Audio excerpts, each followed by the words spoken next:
hörmətli din qardaşlarımız, efirdə İslam Nuru Tapşırığının bıyılğı yıldağı dövgü çıqarılışı. Məğlub olğanca 2022 yılda İdil boyu Bulgar dövlətində İslam dini qəbul edilirinin 1100 yıllığı bilgiləbidilir. Bu data onlayından respublikamızda türlü şuralar ötkərilə başladı indi. Nurlat rayonunda da balalar, ülkenler qatnaşında sınıf səyahətləri, şıraşılar, ekskursiyalar, fənni-əməli konferensiyalar uzdurub qaralğan. Şularının qayırları turunda biz bugünkü tapşırığımızda da söyləyib gedərbiz. Əliyə Nurlat rayonu İmam Mühtəsibi Nail Həzrət Əbilxan bilən əngəmə qırıq ələ. İsənimsiz Nail Həzrət? İsənimsiz, selamu aleykum. 922 yıl vakıqlarına eylənib qaydı ələ. 922 yılda Bulgar devletinde resmi rəvişdə İslam kabul edilə.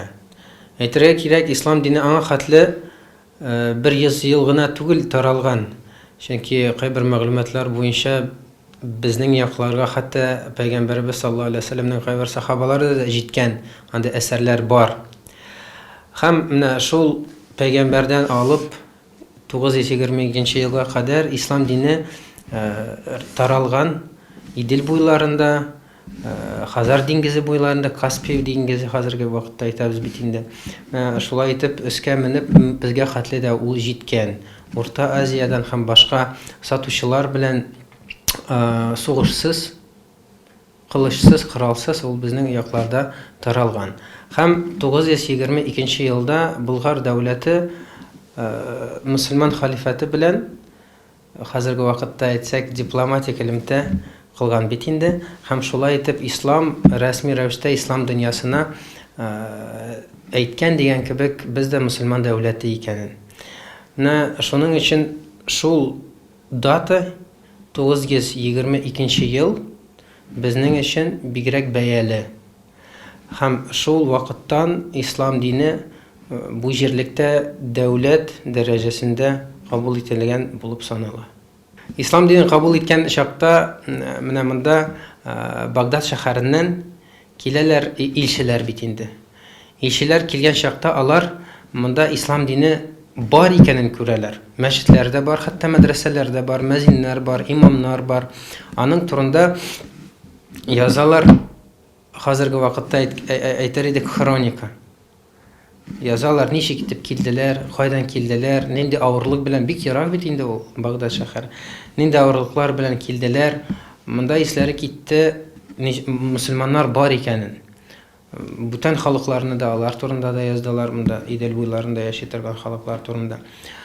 Hem şunlardan soň İslam dini bir qaşan da bitmegen bu yerlikte. Nindigine tarihi vakıgalar bulsunmu? Ol bir qaşan da bitmegen. Hem hazırki vaqtda 1100 yıl ötті. Mine Kazanda var meşit 1000 yıllık meşitti bitindi. Ol Qaban Kölü boylarında orunlaşkan. Anı Sovet zamanında 1922 yılda düzəgənlər meşit. Hem şunlardan soň kinetkine yapıp da koydular. Hatta Sovet zamanında da bileydiler ol tarihi vakıga ikenin. Hazır dağın 100 yıl uzdu, 1100 yıllık buldu. Ol bizning için bigrek zor jubiley desek yarый. Ol Allah Teala'nın 1100 yıl ilik bizge rahmeti көрсәтілген. Kişi şu vakitte İslam dinini kabul etken. Sahabalar, Peygamber sallallahu aleyhi ve sellem'nin sahabaları bir-birsini söyleydiler. Kim nişek İslamga kirgen? Mine min şunday vakıgalar bilen, mine min şul arkalı İslamga, mine Peygamber indegen, mine şul kişi indegen İslamga. Hem biz de nerse alarga oxşap, bir-birimizge İslam dini turunda söylerge tiyiş biz deyip körəbiz. Nişe gitip biz İslamga kirdik? Tatarlar, Tatar Bulgarlar. Nişe gitip hazırki vakitte İslam'ını tutabız, din İslam'ını. Mine inşallah bu yıl bizning köpkene şaralar qaralğan şol büyük datаны belgilew için. Kazanda respublika ko'lamida ham bizning Nurlatımızda da. İnşallah bizning türlü şaralar, bəygeler, konkurslar uzaşaq. Mine yakın tiradagina Allah birse bu ayını iş şara bizde planlaştırgan bizning balalar Allah birse respublika ko'lam münajatlar konkursunda катнашачак 16-сында. Алла бирсә 17-сендә безнең монда зур имамнар җыелышы булачак. Түгәрәк өстәл кебек имамнар һәрберсе үз авылы тарихы турында ничек итеп ислам аларда сакланган, шуның турында сөйләшәк без Алла бирсә. Инде иншалла планлаштырабыз шулай ук балалар өчен Кур'ан бәйгесе оештырырга.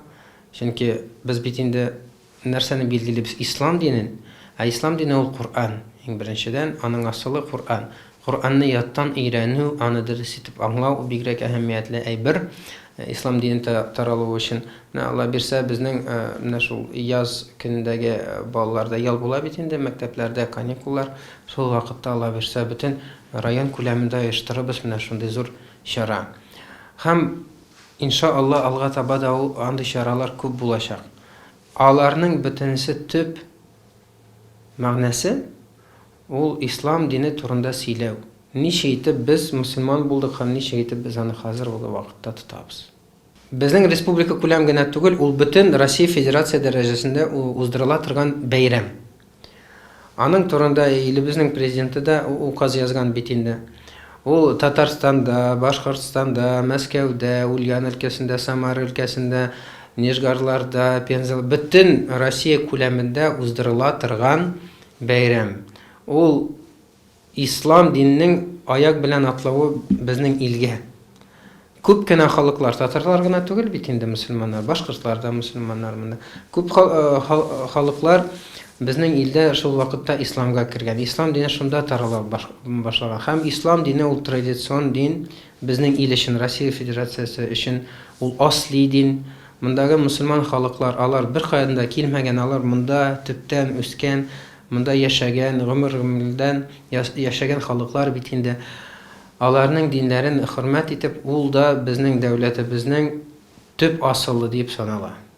Шуның өчен ул бөтен федерация күләмендә бәйрәм ителә. Һәм хусусан инде Татарстан, чөнки Татарстан исламның йөрәге Россиядә, Болгар исламның йөрәге Россиядә.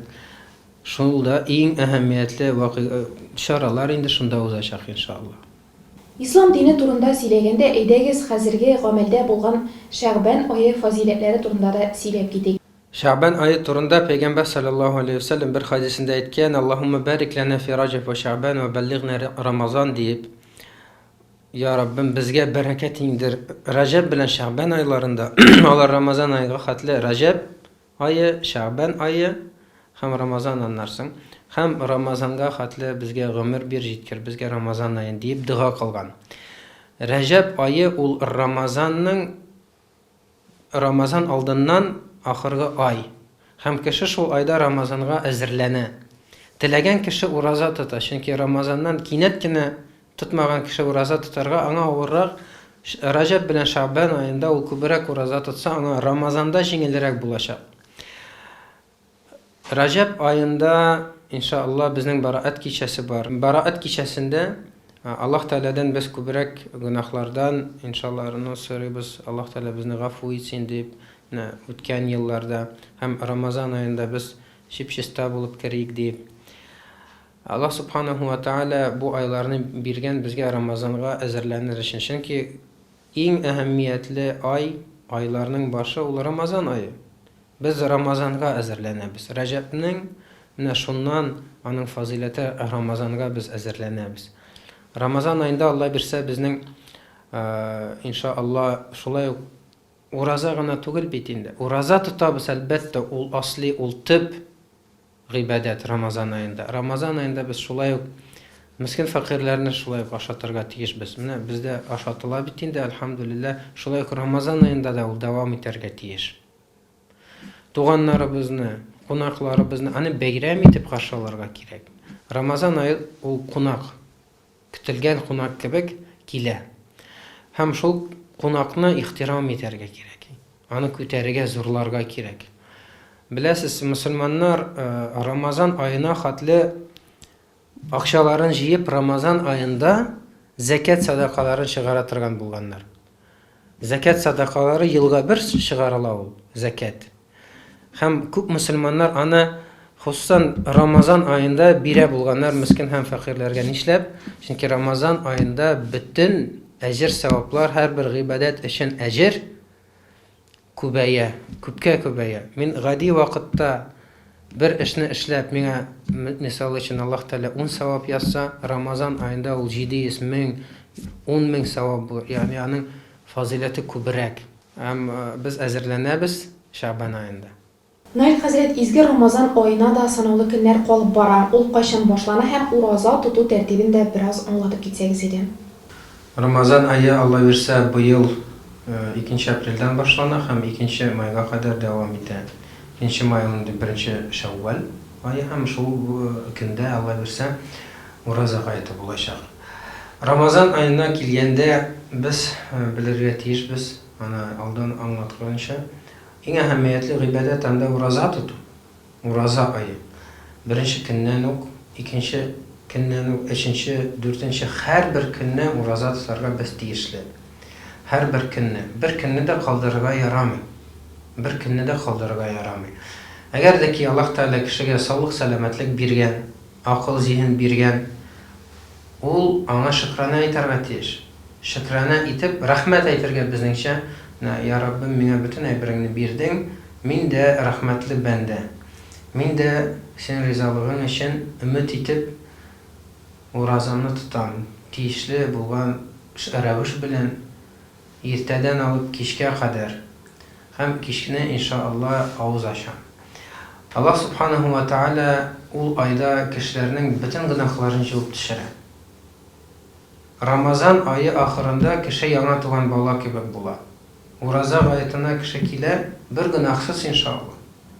Һәрбер кешегә Аллаһ Тәала ул форсатны биргән. Кем теләми гөнаһсыз булып калырга, яңа туган бала кебек булырга. Аллаһ Тәала ул форсатны бирә һәрбер кешегә. Һәм шул форсаттан кулланырга кирәк. Раббыбыз Аллаһ Субханаһу ва Тәала гыйбадәтләрнең төрлесен өйрәткән безгә. Ел дәвамында ураза тотыгыз димәгән. Кеше өчен ул бигрәк авыр булыр иде. Ләкин елда бер ай бер дә авырлык түгел. Беренче көннәрдә генә кеше ияләшә, калган көннәрендә әйтерсең дә шулай гомер буе яшәгән кебек уразасын тота. Хәтта уразаның ахырында кешегә кире ураза тотмыйча көндез ашарга бигрәк читен булып кала. Авырлыгы юк, җиңеллеге бар. Раббыбыз Аллаһ Субханаһу ва Тәала аны җиңеләйтә кешеләргә. Ирләргә, хатыннарга, яшүсмерләргә, хәтта кайбер балаларыбыз да тота. Иренмичә Аллаһ Субханаһу ва Тәала аларга да җиңеллек бирә. Менә шул бөек гыйбадәттә Аллаһ Субханаһу ва Тәала безне тәрбияли, өйрәтә. Ураза тоткан кешегә гөнаһ кылырга авыррак. Кеше ирәне ничектер гөнаһларсыз яшәргә. Кеше ирәне аракысыз, сүгенмичә, тәмәкесез, начар гамәлләр кылмыйча шулай итеп яшәргә өйрәнә. Әмма Аллаһ Субханаһу ва Тәала ул әйберне ярата, сөя. Аллаһ Тәала аны яратса, ул кешене дә ярата. Шул бәндәне дә сөя башлый. Әмма Аллаһ Субханаһу ва Тәала кешене сөйсә, аңа бернинди зарар килә алмый бу дөньяда да һәм ахирәттә дә. Без аны кунак итеп көтәбез. Чөнки ул безнең өчен бик зур форсат, мөмкинчелек, Аллаһ Тәаладан килгән ниъмәт. Аллаһ Тәаладан без сорыйбыз, Рамазан аена хәтле безнең гомеребез бирсә иде Раббыбыз. Чөнки кайбер кардәшләребез китеп барды. Рамазан аена кадәр кемдер үткән Рамазанда, үткән елны уразасын тота иде. Бу ел алар инде бу дөньяда түгел. Аларның үткән Рамазан ахыргы булган икән. Бәлким бу синең соңгы форсаттыр. Соңгы мөмкинчелектер. Аны кулланмыйча кеше үз-үзен хәсрәткә генә үзе сала. Шуның өчен аны кулланырга, уразаны тотарга, Рамазан ае вакытында изгелекләр кылырга. Изгелекләрнең берсе ул мискин фәкыйрьләрне ашату мисал өчен. Башка ураза тоткан кешеләрне ашату. Пәйгамбер саллаллаху алейһи ва саллям әйткән: "Мен афтара саиман фалаху аҗрун." Кем ураза тоткан кешене ашатты, авыз ачканда, аның уразасы шул кешегә языла. Икесенә дә. Мин 10 кешене ашаттым, минем әйтерсең дә 10 кеше уразасы миңа язылган. Әйтерсең дә мин 10 көн тоткан кебек. 100 кеше ашатсам, миңа 100 кешенең уразасы языла. ул мөмкинчелекләрне бердә аны турында онытырга тиеш түгелбез. Мисал өчен бездә монда бу мәчеттә һәм Шикәрчеләр бистәсендә бит инде без мискин фәкыйрьләрне ашатабыз. Рамазан аенда Алла бирсә без аларны ифтар вакытында ашатачакбыз. Ягъни кояш байыганнан соң Алла бирсә. Алла Субханаху ва Тааля ул фурсатны безгә дә биргән. Менә безнең бар 30-35ләп инде хәзерге вакытта инвалид, сукырлар, өйдә ятып тора торган кешеләр. Алар хәтта өйдән дә чыгармый. Без тырышабыз аларга иләренә шул ризыкны барып илтәргә. Рамазан аенда алар да бәйрәм итеп аны күрсеннәр. Әгәр дә кеше садака бирәм дисә, менә алар төп инде садака әһелләре. Без ул өлкәдә ярдәм итә алабыз. Кеше әйтсә, мин мискин фәкыйрьләргә булышсам, Рамазан аенда хусусан, иншалла без аңа ярдәм итәбез, юнәлтәбез. Менә шул кешегә кирәк, менә бу кеше мохтаҗ итеп ята. Гомумән алганда Рамазан аенда күбрәк изгелекләр кирәк калырга. Намаз укымаган кешегә намазны өйрәнгән. Өйрәнеп намазга басырга.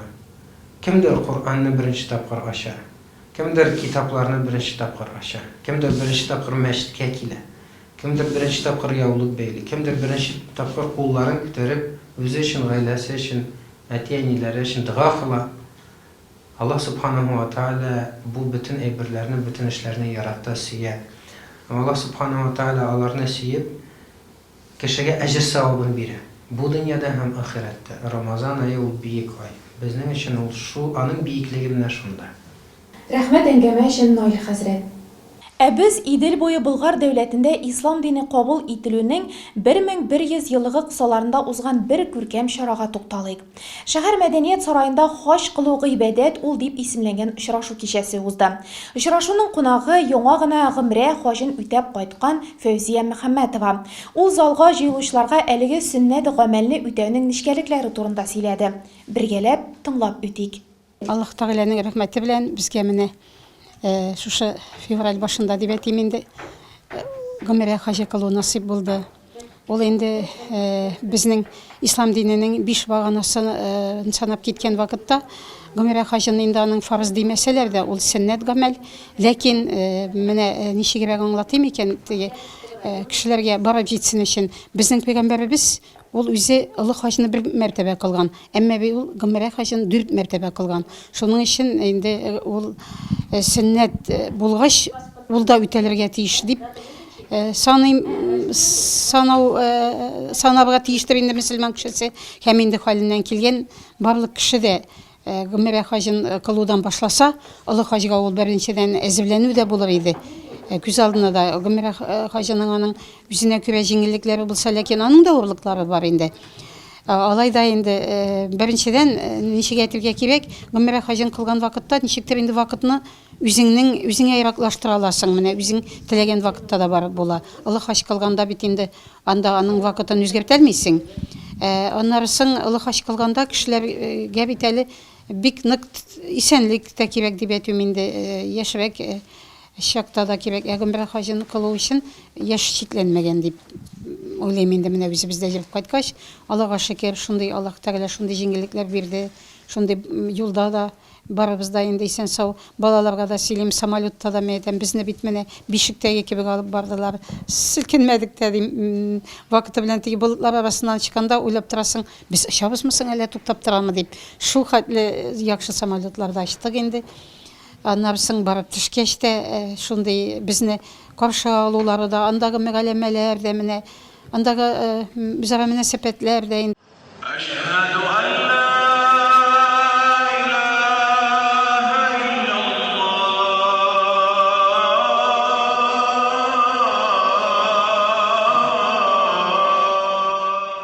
Гомрә хаҗын инде үзебезчә менә ничек бөтен шартын үтәп кайттык. Инде Аллаһ Тәгалә кабул итсен. Аннарысын безгә инде киткән вакытта әйттеләр, 1 тапкыр гына түгел, 2 гомрә кылу мөмкинлеге тудырачакбыз дип. Ләкин шулай килеп чыкты, алар безгә 4 мәртәбә гомрә кылу шартын тудырдылар. Ул ничек аңлатыла? Нидән беренче гомрәне кылгач инде Мәккәдән читкә чыгып, анда әзбәк читтәрәк инде, Гайша мәчете бар, аны инде барганнар белә инде, бармаганнар өчен информация. Киредән ул микат урыны дип атала инде тукталыш, шунда киредән ихрамга кереп, намазларын укып, кайтып, киредән туп-туры әл-хәрамга кайтып, тагын шулук шартларын үтисең, Гомәр хаҗының шартларын үтисең, менә ул инде синең икенче кылуың була. Кемгә атап кылганыңны шунда ихрамда әйтәсең инде. Менә мин фәлән өчен инде Гомәр кылырга ниятлим дип инде. Намаз белән беркетеп ниятеңне шушы хаҗны үтәү максатына кирешәсең инде. Битеп максатым баруым, минем сеңелем хыялланган иде, акча да аның өчен җыелган иде, ләкин ул менә вафат булып китү сәбәпле бара алмады. Һәм инде менә мин бу зур җаваплылыкны үзем өстемә йөкләргә булдым. Без ике туган гына, әни инде хәзер үзе барды ул олы хаҗга, мин үзем дә әни белән бергә 2010 елны без аны кылган идек, ул хаҗны инде олы хаҗны ул вакытта тәртипләре белән инде бөтен шартлары белән инде таныш булганга, мин Гомәрән үземә бик авыр булды дип әйтмим инде. Ләкин инде минем дә хәзер яшем бара бит инде, ул вакытта яшәрәк идем. Мин инде шуның өчен дә яшьләргә менә бигрәк тә инде яшьләр барсыннар иде, үз күзләре белән күреп кайтсыннар иде, шушы Гомәрәне кылсыннар иде дип теләкләр теләдек инде. Безнең менә кем генә үз каршыңа килеп сәҗдә кылырга хыяллана икән, Раббым, һәрберсенә юлын аш инде, тоткарлык бирмә инде, рәхмәтеңне ирештер инде дип менә шулай сорадык инде, Раббым Аллам, кем генә ниятли, кем генә теләктә тора, аның акчасы да табыла, максатында торсаң. Хөрмәтле тамашачыларыбыз, бүгенге тапшыруыбыз азагына якынлашты. Аллаһы Тәгалә күңелләребезне иман нуры белән тутырсын. Ислам динебезне ныгытуда хезмәт итүебезне алга таба да дәвам иттерсен. Киләсе очрашуларга кадәр мин сезнең белән саубуллашам. Әссәламу алейкум ва рахмәтуллаһ ва баракатух.